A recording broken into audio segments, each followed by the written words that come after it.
Hello, my friends. So today we're going to talk about the myths that keep you undercharging and overworking as a therapist. And, this is something that I see happen way too often with folks in our field. Therapists are often exhausted, they're overwhelmed, and not making the money that they want to be, even though they're working really, really hard, right? If this sounds like you, this episode is going to be an amazing listen for you because it's not just you who's in this situation. And it's also not just the reality of being a therapist, right? And I think that that's something that unfortunately so many of us were taught in grad school, right? Like you didn't get into this profession to make money. Get ready for burnout, get ready for vicarious trauma, get ready for being underpaid, get ready for overworking, long, long, long hours. And that is not what it means to be an ethical therapist or an effective therapist. You do not need to sign up for a life of martyrdom, right? These myths are common. And while they might sound noble on the surface, right? More accessibility, more trainings, be more humble as a therapist, help more people. They're keeping you from reaching your full potential, both as a therapist and as a clinician, and also as a business owner, and also as just like a human who deserves to enjoy her life. So, today we are going to talk about the top myths that really keep therapists stuck in this cycle of being underpaid and overworked. So, before we dive in, I want to talk a little bit about why this matters. So, the helping profession culture has created a pipeline to burnout, and I'm here to do my part to try and stop it however I can, because I believe that every single therapist out there deserves to be well compensated and well resourced. So I'm going to share some stats with you. 20 to 30% of mental health professionals leave the field within their first few years of practice, with burnout being a leading reason. This is wild, right? Like we spend tens of thousands, if not hundreds of thousands of dollars getting these advanced degrees to become therapists. For 20 to 30% of us to leave the field within the first few years of practice is abhorrent, right? And I think that it is really, really clear that we need to be taking better care of ourselves as an industry as a whole. A 2022 survey found that more than 50% of therapists had considered leaving the profession due to stress and burnout. And then studies also show that up to 60% of therapists report moderate to high levels of burnout, which strongly correlates with job satisfaction and eventually attrition, again, leaving the field. So there's a lot on the line, right? If you do not figure out a way to balance your work with your personal life, if you don't find a way to feel well compensated, if you don't find a way to receive the compensation that you need to live like a healthy, well, meaningful, abundant life without also working 40, 50, 60, 70 hours a week, there is a very high likelihood that you are not even going to be here to serve clients at all. Right. And so oftentimes I think when therapists start to feel really guilty about like wanting to make more money, we start like throwing around all these accusations and, questions about accessibility. But really, I think the biggest accessibility issue is you not being here. Who are you going to be accessible to help if you are no longer in this field? And so it is really, really, really important that you are taking care of yourself, for your family, but also for your clients. Okay. And I think that that also leads to better care for our clients too, right? Like if that many therapists are leaving the field, imagine how many therapists are just like not in it anymore. Their hearts are not in it, right? I know that I have heard so many stories from clients of previous therapists who were falling asleep in session, yawning, texting, like couldn't remember their partner's name, like all this stuff. And I think that that happens from therapists who are really burnt out and wanting to leave the field, but either still feeling called to do this work, needing the job financially, what have you. And so I think that you're also really protecting your clients and providing better services by making sure that you are taking care of yourself. Okay, so that is my spiel for why this matters. I hope that you are in agreement with me here. But let's talk about the myths that are getting in your way. First off, affordable care, right? So I hear from a lot of therapists that, they can't raise their rates because they live in a poor state or a poor community where people are struggling. Or maybe it feels unethical to charge such a premium rate for therapy services. And I get it, right? It can feel hard to go against the norm and against what we've been taught to do. But these beliefs are really rooted in guilt. And they're not really helping anybody, right? You staying underpaid doesn't fix the systemic issues of our healthcare system in the United States. In general, we need to be paying therapists better. I wish that insurance companies compensated therapists more, right? Like we are one of the lowest paid professions. But until that's the case, you have every right to do what you need to do to take care of yourself, to take care of your family, and to take care of your clients. And so undercharging is not going to fix that problem. Being affordable does not mean self-sacrifice, right? You can contribute to your community in meaningful ways that do not require you to undercharge for your services. You can also be affordable by helping clients use their out-of-network benefits, right? That is another option compared to, having a really low sliding scale, or, being in network with an insurance company that doesn't pay you enough. You can help clients utilize out-of-network benefits. I think that oftentimes we feel like in order to be affordable, we have to accept insurance or charge a rate that, most people would consider reasonable or whatever. Um, but at the end of the day, like it's very hard to be affordable to everybody, right? Like you might charge $50 per session, which I would argue is on the very, very, very low side for therapists, especially in private practice. And some people who are making minimum wage will not be able to afford that, right? You might charge $200 and some people might not be able to afford that. You might charge $1,000, right? And some people won't be able to afford that. And so kind of no matter where you're at, some people are always not going to be able to afford your services. Same on the flip side, right? Like maybe you get credentialed with Blue Cross to be more accessible, but I have Aetna, so I can't see you in network, right? Like there's just always going to be people who it doesn't work for. And at the end of the day, when you are in private practice, you are not responsible for solving like these larger issues in your community, right? That's what advocate, talk to your politicians and stuff. I think that that's super important. But also too, like that's why we have community health centers. That's why we even have large group practices, because people need services like at scale. When you are one provider, you're seeing 10, 15, 20, maybe max 25 clients a week. And so it is really, really important that that provides for you and for your family. Okay, the next myth is like kind of that by not prioritizing affordability, you are going to be part of the accessibility problem, right? Or maybe you will lose clients who you care about because your services will become less accessible. And I think that this really is rooted in like people pleasing as well. So, of course, there are accessibility issues with mental health and healthcare in general, especially in the United States. But again, similar to my last point, you cannot be the single-handed solution for that. And it's not to say that as individual humans, we don't have like a responsibility to do our part. Of course we do. But that does not mean that, again, you need to be this like self-sacrificial martyr who ends up leaving the field in the process. I think there's a lot of other ways that we can be accessible, and that we can help to like spread access to care without sacrificing your own financial well-being in the process. So, for instance, you could provide like psychoeducational content on Instagram, I think is really helpful. You could do limited sliding scale spots. So I only suggest doing sliding scale spots once your own financial needs are taken care of. It's like when you're on a plane and they say, make sure to put on your own oxygen mask before helping somebody else.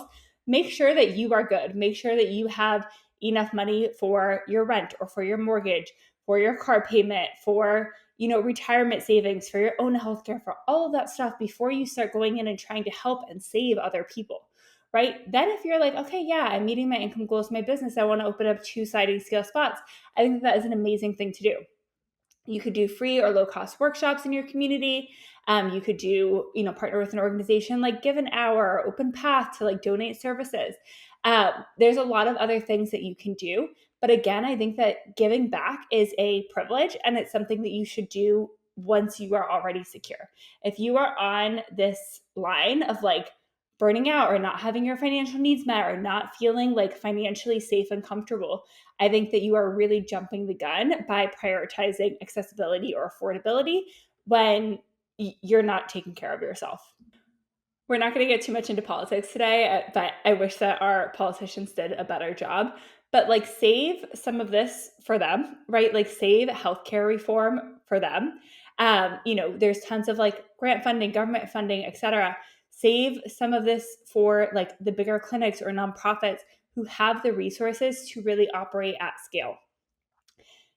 From like a business perspective, the more that you grow, sometimes the easier it can be to add in like accessibility because you have like a balance of expenses, right? And you are sort of like making up for that. And it's okay to take on more clients, more clinicians, earn more revenue, et cetera, without your expenses going up exponentially. That's kind of like how scaling works in business, right? So like the larger group practices, maybe it makes sense for them to have more sliding scale options or more in-network therapists because they have the resources to do that. If you are a private practice of one, you may not have the resources to be able to be accessible and pay for all of your expenses and make a good living and not burn out in the process. So I just want to kind of give you full permission there. Before we move on to the third myth, I also wanted to share like some additional ways that I think that you can choose to be more affordable or accessible if you want to. And again, you can choose to do this, but you are not required to. There is absolutely nothing that says that therapists are required to do any of these things. You are welcome to. It might feel really good. It might feel like aligned from an ethical perspective or values perspective. One of my favorite ways to do this is with my money versus my time. So I donate a lot of money to, like-minded charities that are aligned with causes that I care about. That can certainly be a way that you give back. Maybe you even donate to charities that are like providing more affordable or accessible care or free care. You can do fundraisers. That's another thing I really like to do. So on my Sit with Kelly community, oftentimes when something big is kind of happening politically that I care about, I will do a fundraiser where I will, donate money, let's say $1,000. And I tell my audience, like, I will match up to $1,000 of your donations. And so I'll share that link several times. My community will donate money through my link to a nonprofit, and I'm then able to make the donation I was going to make anyways. But now I've like increased that impact because I help to encourage other people to donate as well and kind of like use my influence in that way. Again, you could put together a limited number of sliding scale spots once your own income needs are met. You might donate your time, right, with something like Give an Hour. Maybe you do some pro bono work for a nonprofit, which might be consulting work. It might be clinical work. It might be training for their staff. It might be a workshop for their participants. There's lots of stuff you can do there.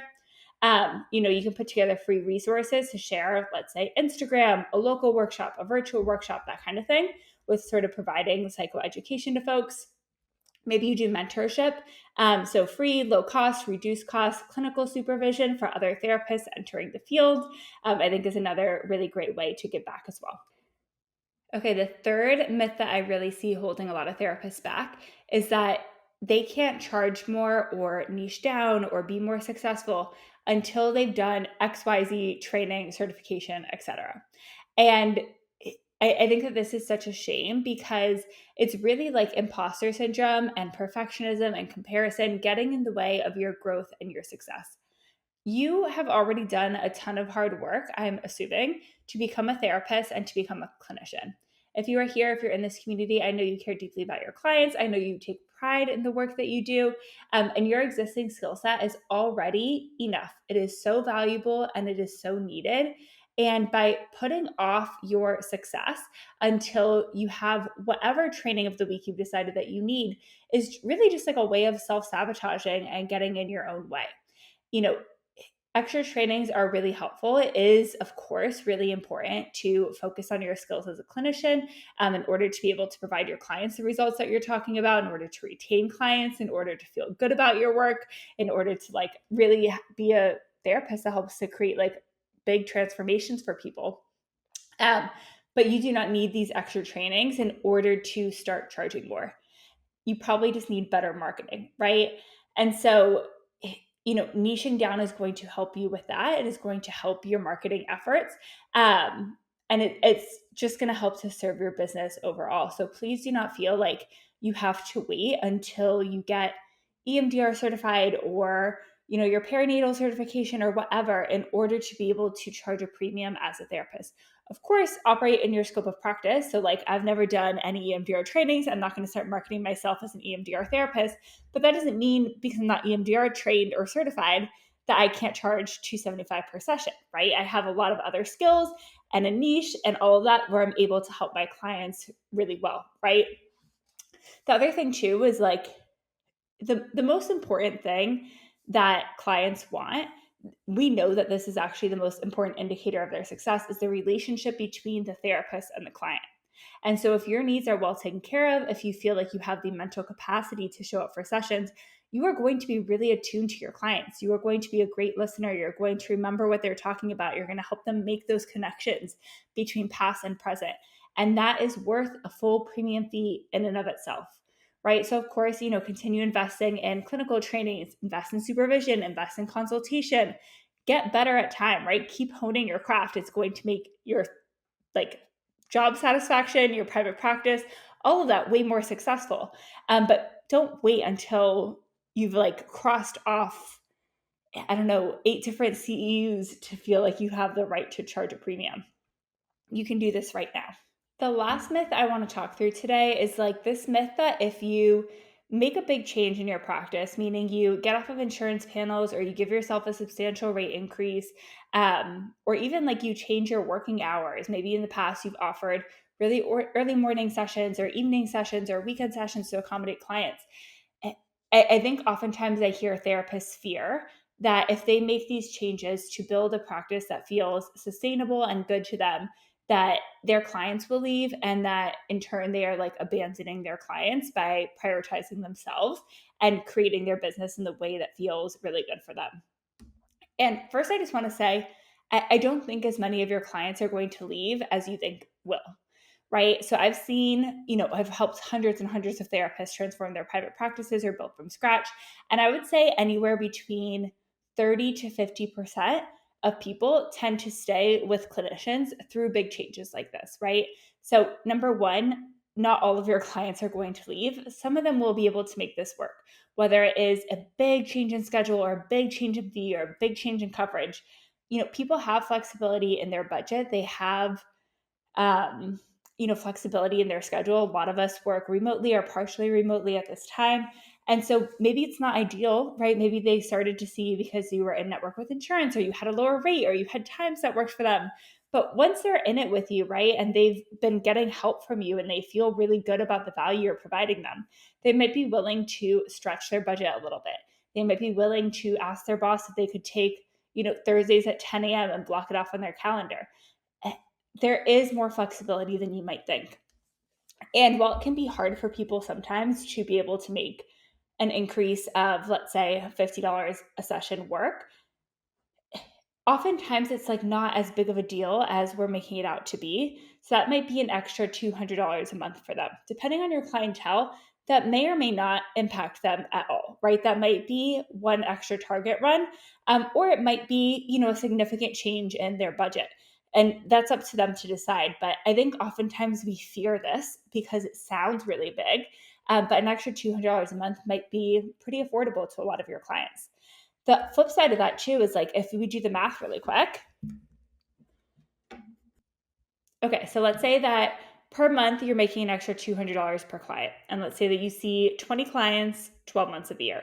That's an extra $48,000, right? And so while that $200 a month might not be that big of a big deal for your clients, it is absolutely worth having that tough conversation of increasing your fee $50 a session, because when you put it across your entire caseload, that's an extra 48 grand per year. That's a lot of money. That's life-changing amounts of money that impacts whether or not you're able to pay off your student loan, whether or not you're able to pay for retirement, afford your own therapy, all of this, all of your needs are just so much better met when you have an extra $48,000 lying around. And so I think that it's just helpful to put that into context of one, it's probably not as big of a deal as you're making it out to be. A lot of people will be able to stay, and this is going to have a drastic impact on you and your family. And it's worth doing. You are allowed to do that. On the second piece of everyone's going to leave, sometimes people will leave, and that's okay, right? You went into this to help people, and you helped people while you could in the way that you could. And now you are needing to change how you're doing that. You're still going to help a lot of people as a therapist. It just might look a little bit different because you're also helping yourself, right? And so if half your clients stay and half your clients leave, we can rebuild. We can find new clients who are going to pay that higher rate. And long term, your caseload is going to thank you. Your business is going to thank you. Your family is going to thank you. And I think that it is just so worth it. So to wrap up, I think that a lot of these myths sort of come back to feelings of guilt, and ways that we were conditioned as therapists very early in this field in grad school, maybe an internship or getting our licensure hours.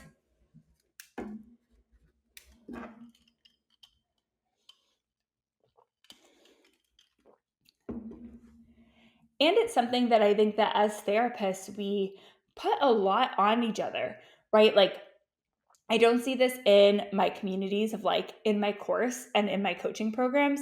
The therapists are like so supportive of each other. I'm sure everyone listening to this is like pretty aligned with these messages already, because we're kind of building like a like-minded community here.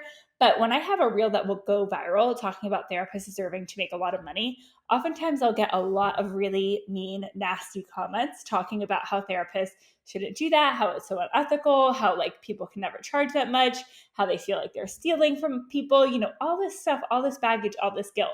And I think that, as therapists, that's like a huge disservice for us to be sort of like doing all this infighting in our field. And I think that it makes it a lot harder for therapists to do this work and to say, no, I'm going to build a job that works for me. I'm going to build a practice that I want to be in for the next, 30, 40 years of my life. So I would encourage you to challenge these thoughts of like, I should be doing more, or all my clients are going to leave me, or my peers are going to judge me. You're not alone in feeling this way, but you still have a choice to act differently and to build a sustainable, fulfilling practice. All right, my friends, I hope that today's episode was the permission slip that you needed. I really want to see every single therapist out there, especially those in private practice, earning six figures and feeling good in their practice. We are building practices that we want to be in for the rest of our careers. I would love to see the burnout rates and like attrition rates in our field drop. And I think that learning to charge a premium, learning to raise the standard for ourselves is a huge step in the right direction there. All right, I will talk to you all soon. Bye.